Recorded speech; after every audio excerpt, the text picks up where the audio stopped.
The sequel is finally here. Listen up, why all. Damn, man. I got tears coming out from my face. Damn, from my eyes. Damn, man. I feel pity for human nature. So it's really crazy. You people out there, you get to realize the story, the true story of Abel and Cain. If you could remember back in that storybook, you would see Adam and Eve.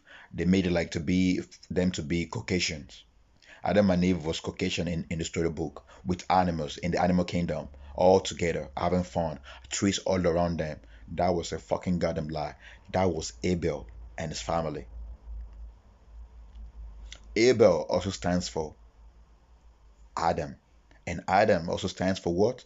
Africa, an African. And also, Abraham also stands for what? African. These are our founding fathers. You can call them your founding fathers.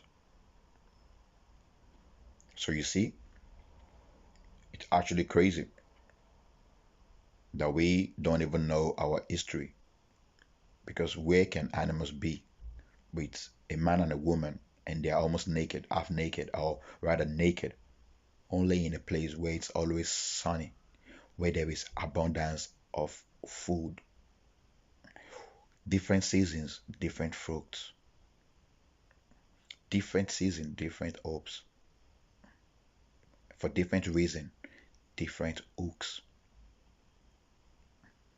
So you gotta learn your history. I'm a nobody. I'm just a messenger. But don't give a fuck about the messenger. The most important thing right now is the message, and forget about the device I'm using to pass the message. I'm just trying to have my phone while talking.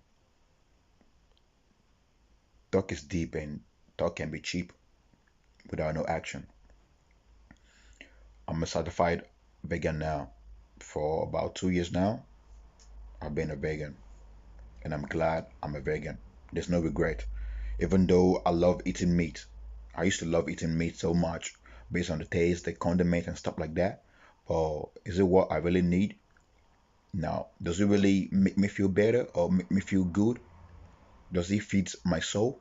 Positive energy? No. Only what it does is it feeds my ego. People eating meat, all you do is just to feed your ego. You are not feeding your soul or your body a better thing. You're just feeding yourself dead beats, dead meats. And that's all you can ever, and we ever get. Dead souls in you, dead flesh in you, traumas from all these animals. Animals too, they got their own trauma. Just because they can talk doesn't mean that they're useless. Think about it. If all animals could talk, you won't be eating most animals. Nobody will be hunting lion for spot. Basically, what animals are for spot, while domesticated animals are for food. Why is that? Get it? Or because they're strong. So humans feel powerful when they hunt these animals, shoot them, and there's even a time that they call hunting season in some countries. How crazy is that? They make you to go purge on these animals. Did the animal ever kill or ever eat your family? No. Only if this animal, maybe one of them ate your family or do something to your family or bite you, then you can purge. But if the animal didn't touch you, they didn't commit on any offense to you, you ain't got no fucking right to purge on that animal. So, with that being said, everyone has to think critically. You all gotta think critically. And one more thing is that in all African home, I just have a one single advice, which is every single African home has to realize that the God that created you in His own image has your skin color. So try to think critically and remove all the frames of a white Messiah in your homes and churches away and put the one that looks like you. That's where you start to train your kids from to see their Messiah as themselves and not as somebody else. Whereby now you see some Africans now they want to become a white person. They want to bleach their skin, want to use a coily hair, want to use some kind of fake wigs, people's wigs, people that they condemn their hair, and mostly all this natural. I don't know if it's actually true, but if they are really selling natural hair, but if truly they are really selling natural hair out there, if truly they're really selling natural hair out there for you people, think about it. Who will, in his right frame of mind, will think about, okay, let me remove my hair to sell it?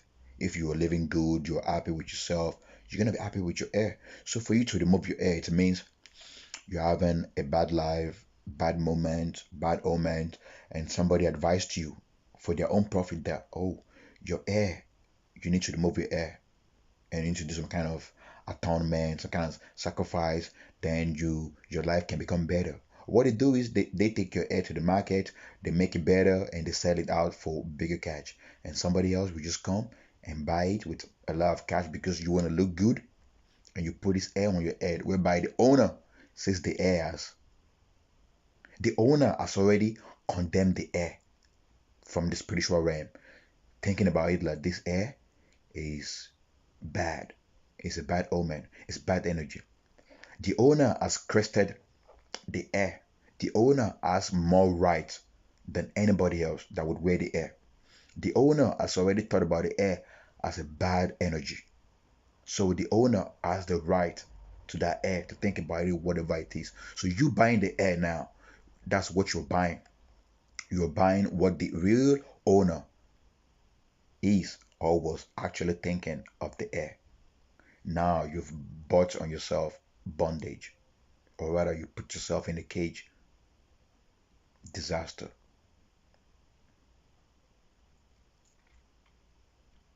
Yeah, probably you can see on me right now. I got my air and I got my extension, but there's no natural air. I got my natural air right there, and I got some artificial air, which I know is not natural. It's just a fake air made from, I don't know, probably oil or some kind of wool or something like that. So don't try to judge me, and I ain't judging you. I'm just stating the fact of what I know. All right. Peace and love. Stay put. And if you want more videos like this, if you see sense in what I've just said and everything I've just said, because I've said a lot of different things right now, if you really think that this kind of topic encourages you, like, comment, give a thumb up, like I said, share, let people around you hear this kind of conversation, because it's what we need nowadays. We need to educate one another. There's no other way than education. From sex education to knowledge to life education, and basically life education is what all we need. But I didn't say don't go to school. Education is the key, but education is not the key to success.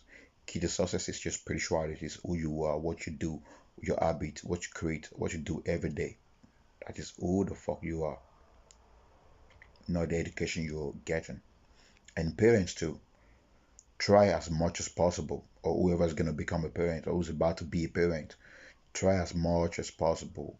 Never, never choose a favorite over another kid that are yours. Make sure you love them all the same, and make sure that you guide them based on their ability and energy that they brought to this world. Don't try to remove that energy from them because you think it's bad. The God that created you created both good and bad. So you gotta learn how to channel that energy to something productive. That's all you gotta do. Never choose a favorite. Never start a war, a chaos in your own home. After you'll be saying like maybe probably your kids are not friends, your kids are not close to one another. Why they're not close to one another is because you created them as enemies from the beginning. You choose one over another one. You choose one as a favorite, as your spec, or because why? Because you think that one doesn't challenge you, makes your life easy, doesn't question you, obeys you, does everything you want. And the other one challenges you. The one that challenges you wants you to be better as well. That's why that one That other kid challenges you. Because if you don't get challenges, sorry, you will remain in the same spot. You won't grow. And that's how you're gonna grow old very fast. You have to be young forever, even though you think your body's getting old. You're not getting old. Everything you've been indoctrinated by is making you get old. Everything you use, the fake stuff to the fake food, artificial stuff that you use, are making you to get old faster. And you think that when you're already 30, 40-year old, you need to be acting like a grown up.